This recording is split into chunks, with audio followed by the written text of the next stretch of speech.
আপোনালোকে জানে আপোনালোকৰ এই নস্কৰা জামাতাৰহাট ব্লকৰ অন্তৰ্গত যিমান জিপি আছে ইয়াৰ আগতে মই বহুবাৰ আহিছিলোঁ কিছু মানুহৰ লগত বক্স মিটিঙৰ জৰিয়তে আমাৰ দলীয় ৰাইজৰ দলৰ মত বিনিময় কৰিছোঁ মানুহৰ ব্যাপক উৎসাহ উদ্দীপনা আমি দেখিবলৈ পাইছোঁ আমি যোৱাকালি আকৌ আহি আমি কিছু মানুহৰ অঞ্চলৰ লগত বহিলোঁ আপোনালোকে সেইটোও দেখিছে আজি আমি মেডেক্টাৰী বজাৰৰ প্ৰাংগণ হাইস্কুল খেলপথাৰত আমি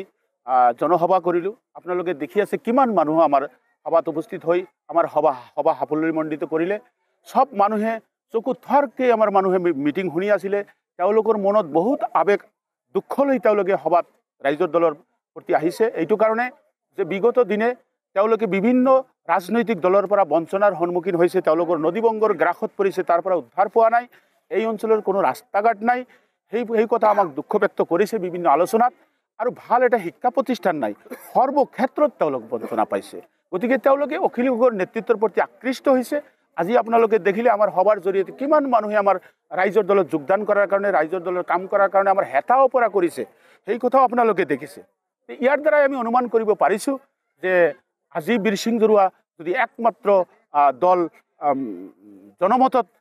সৰ্বোচ্চ শিখৰত আছে সেইটো হ'ল ৰাইজৰ দল নিশ্চিতভাৱে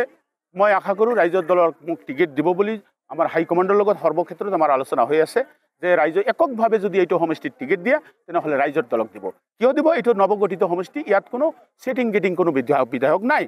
যিটো 4টা সমষ্টিৰ খণ্ডিত এলেকালৈ এটা সমষ্টি হৈছে গতিকে এই সমষ্টি ৰাইজৰ দলক এককভাৱে দিয়াৰ সম্ভাৱনা আছে আৰু যদি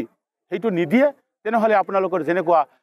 ফ্ৰেণ্ডশ্বিপ বন্ধুত্বপূৰ্ণ নিৰ্বাচন খেলাৰ অধিক সম্ভাৱনা আছে ইয়াতে ৰাইজৰ দলৰ কেণ্ডিডেট থাকিব এইটো কনফাৰ্ম 100% কনফাৰ্ম মহাজোঁটৰ দলে ইতিমধ্যে দাবী জনাইছে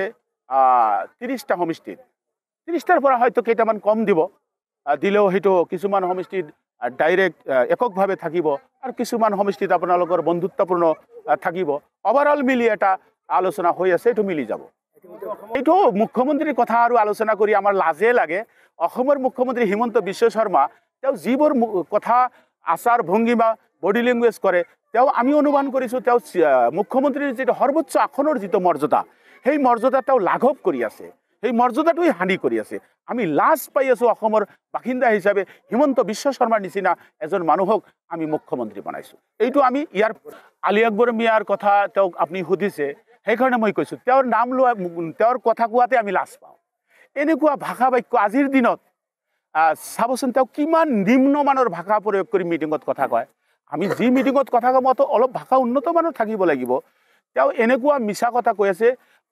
ইণ্টাৰনেশ্যনেল ঝুট আন্তঃৰাষ্ট্ৰীয় মিথ্যা কথা তেওঁ মাতি আছে সেই কথা ৰাইজে যে বুজি আছে সেইটো তেওঁ গমেই নাপায় তেওঁ কৈ আছে মোক পাগলা বুলি মাতক এই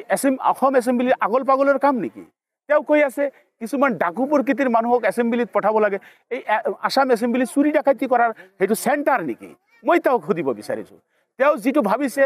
আমাৰ বীৰসিং বৰুৱা সমষ্টিৰ অশিক্ষিতৰ সংখ্যা বেছি এটা গুমৰাহী কথা এটা ভেকুবাউনাৰ কথা ক'লে